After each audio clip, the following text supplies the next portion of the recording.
Welcome back to Oddsbreaker. I'm Frank Trigg. I'm sorry that you got a little bit of our pre interview back and forth banter. Josh and I have been trying to get hooked up for 2 weeks now, trying to get this interview done. Mainly, it's been my fault.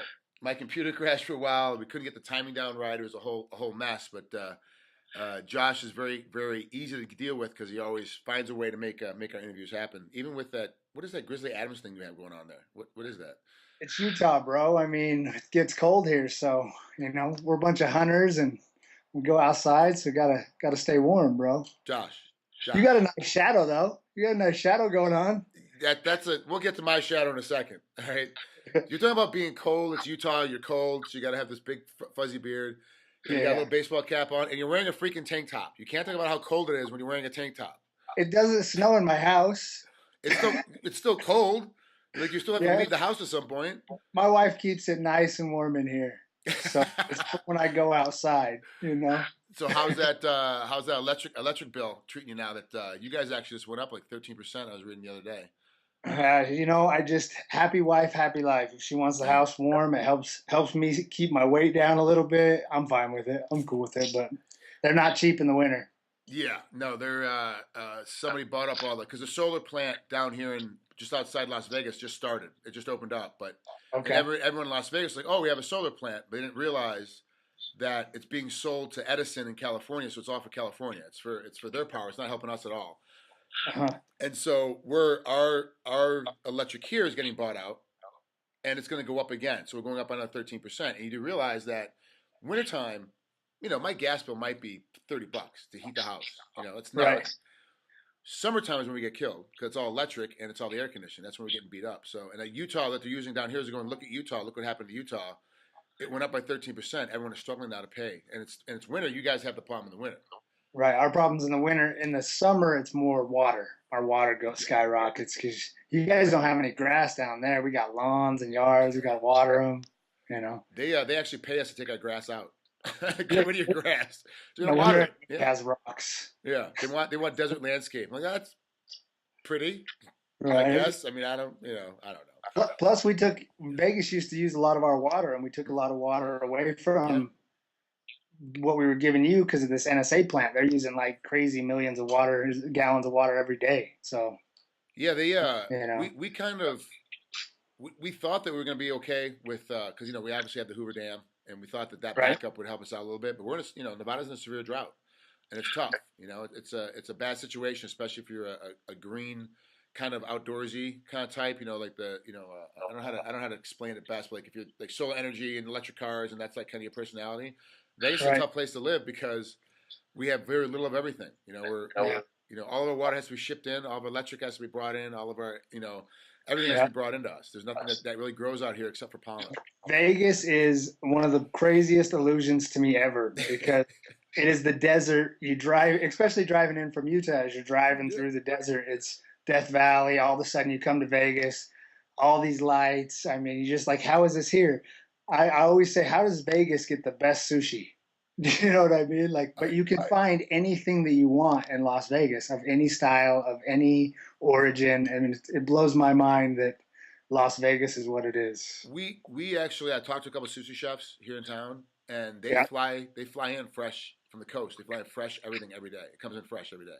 It gets flown in. I mean, you can get the best steaks at the steak restaurant. I mean, well, we have because there's nothing else out here. We have a bunch of organic cattle farms right outside of town where.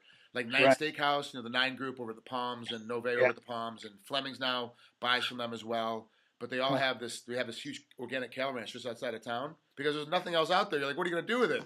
I'll turn to a cattle ranch. We'll grow our own cattle, and that's how we're going to keep our customers happy. Everything is brought in. Everything has been brought into Vegas, and it trips me out being from the East Coast to coming in here and going, there's like everything has to be brought in. Nothing is built here. It all has to be shipped in. So all right. Anyway, we digress. Sorry, folks at home. We're talking. Right. Politics, water, all kinds of stuff. Yeah, we can sit all day talking about anything else but fights. Yeah. Well, let's talk about the next World Series of Fighting Championship coming up.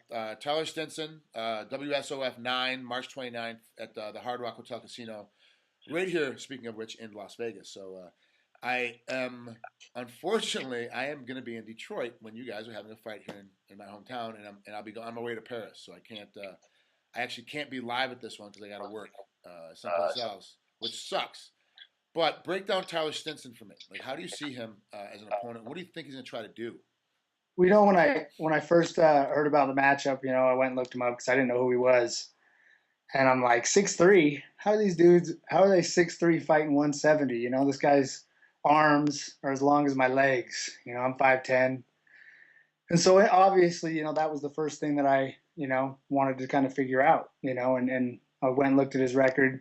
He's real comfortable standing up. He doesn't really try to take fights to the ground. So that'll be it. Just and he likes to fight when he wants to fight, and he's really aggressive with it.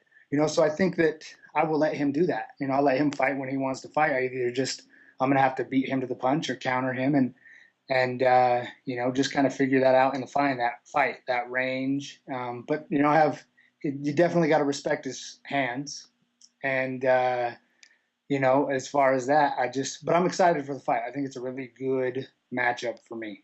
Is it tough finding guys who are 6'3" that are around the same weight? I know a lot of guys who are 6'3" in Utah are going to be kind of big. Like, it's going to be hard to have that same kind of feel of hitting them and chasing them down. I have two guys that are 170 pounders that are both 162 and 163. Oh. One guy's named Jason South. He fights in the MFC, but he's got good hands, but he's a ground guy. And then we have another guy named Joe, and he's 6'3", almost the exact dimensions as Tyler Stinson. So, at least I get that look in training and stuff. And then I have a couple other guys, Jan Jorgensen, who's a heavyweight, who's 6'3", and a big heavyweight, so I doubt Tyler Stinson's going to be as strong as him. So I'm getting, multiple looks with guys that are his height. But, looks in practice are one thing, but when you get in there with a guy that knows how to use that range and strike like Stinson does, it's another, so I'll have to figure that out in the fight too. How do you think it's going to end up panning out? Is this going to be a very in and out game for you? Where you're going to get in, beat him up, and get out of the way, get out of his range, or is this going to be a very close, grabbing, kind of grinding, dirty boxing style fight from your standpoint? No, I don't think it'll be a grinding, inside clinching style fight. That could happen, if we're both trying to be aggressive. But my style now is more, like I want to go out and he's got to make me feel uncomfortable on my feet for me to change what I'm doing, And I think he's very aggressive. And I think when opponents are really aggressive, I think that plays into my style of fighting. He's real patient with it, but when he decides to go, he likes to go. So again, I'm prepared for all aspects of the game, but for me to try to change the stand-up game, he's going to have to make me feel very uncomfortable first. And of course, always in the back of your head, if he gives you one good hard shot and you didn't see it coming, he kind of catches you off guard, you're going to grab him and throw him to the ground. A lot of his submission game comes from he's got like maybe 6 submission wins out of his 29 fights, or out of his 29 victories, or 27 victories, like 6 of his submissions, but they're from hitting a guy, beating him up, and all of a sudden grabbing onto something. That's kind of his game to get to submission. He's not a submission guy per se like you are, where if you get tagged hard and you're like, oh, I got to change my game plan, I'm putting him on the ground. I'm just going to put him on the ground. I don't see you having any problems with him if you decide to put him down, getting on top of him, and beating him up and finishing him from the top side. I see him as being very long and lengthy on his back. Like he's gonna be very reachy, trying to push you off. Giving you a lot of different options for a submission game, for a submission finish. Not to mention, once you clear one side out, putting down a quick elbow, putting down a quick hand, because he's got so much space to cover up. The only time I am kind of worried about is if something happens and you slip on a banana peel and you end up on your back, because he's so long, he can legitimately stand in your guard, like sit up in your guard, and no matter what you do, he's still gonna be able to hit you hard because he's so long in the arm. Have you been training anything at all of being, I fell down, I slipped on something? He's not going to take you down. Let's just be honest about that. What are you going to do? In practices, we just work through different positions, and not just for my fight, for other guys' fights. So we're always working through different positions, and then I have those guys, just kind of mimic and watch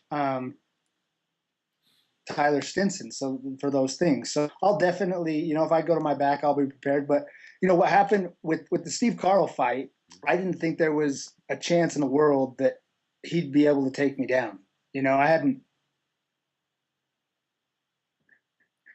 since, and I think that was something a little complacent with winning, right? And I've had, since I got injured and came back, I had a herniated disc in my neck, and I haven't been able to really like work on my wrestling. So I had to get my hands to be a lot better, because every time I would wrestle, I'd get a stinger, a pinched nerve in my neck, and I'd have to take time off. And so I have to really, watch how I get ready for my wrestling and things like that. And more of it's done in drilling. So, but with that, I've only been taken down, a couple times in my whole career. And I think I overlooked that against Steve Carl. So it made me just go back and think, if I want to be, a top fighter, I've got to wrestle. I've got to do no-gi, do jiu-jitsu. And so it just went and made those things that happened with Steve Carl and him taking me down and him kind of wearing me in that ground game made me make some changes in my training so that doesn't happen again, and that's made me just go back and work on my ground game, my positioning, and not just grappling to get back to my feet, or not just throwing guys to the ground, hitting them and standing back up. I mean, there was a few times there was a point in the fight with Steve Carl where I had him mounted